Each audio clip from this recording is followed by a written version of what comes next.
Hello, this is William Reed from the entrepreneursedge.com, and in this final and fourth session on the book Zen Flesh, Zen Bones, and particularly on the 10 ox-herding pictures, I'd like to go over once again what the key words are and what it might mean to you.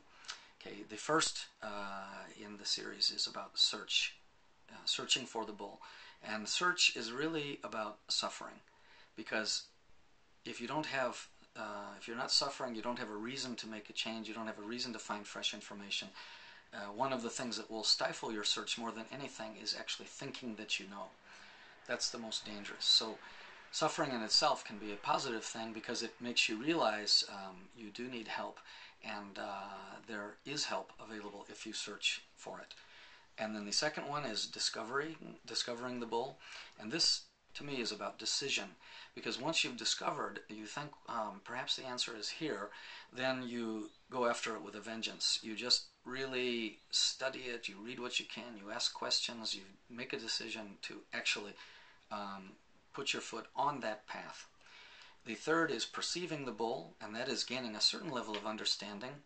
It might just be understanding that it's relevant to you. Or it might be understanding that this particular teacher or mentor or coach has got something that can help you, and therefore is worth following. And then the next phase, the fourth, is catching the bull, which is really about practice. In the Aikido analogy, it's about going to the dojo and going through the discipline. But if Aikido is not your path and it's something else, then it is about discipline and repetition and integrating the discipline into yourself.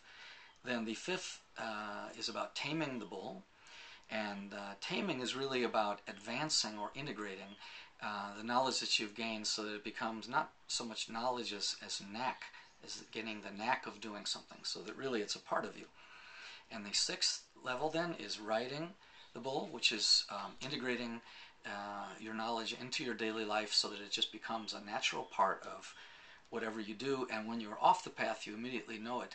So as I said in the previous video, if you in the beginning what you're taught to do feels strange because it's different from what you're used to, but then once you've integrated that into your life, that becomes normal, and then what used to feel normal doesn't become normal anymore because you've actually changed your habit through discipline.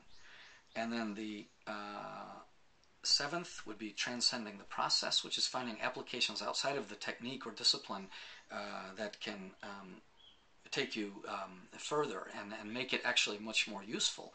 So rather than just practicing while you're in the studio or in the dojo, really your real practice begins when you step outside of the dojo and you find other applications for it.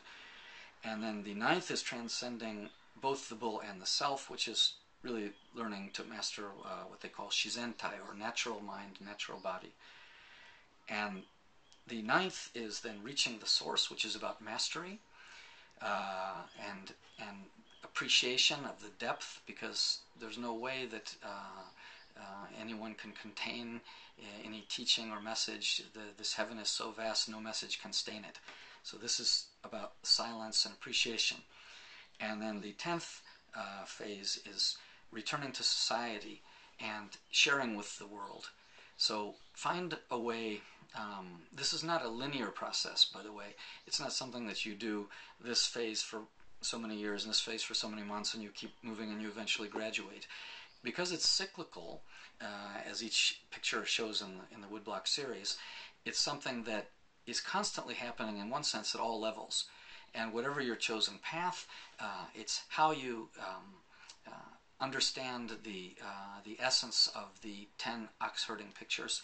Again, I highly recommend this book, Zen Flesh, Zen Bones, which has these lovely woodblock prints, and as well as the poems and the commentary, which I did not read. And you can get this from Tuttle Publishing. It was originally published in 1957 and has sold over 1 million copies. Wonderful book, one of the great classics, and I hope that you will get it and read it and benefit from it as I have. And thank you again very much for attending this short series of 4 videos.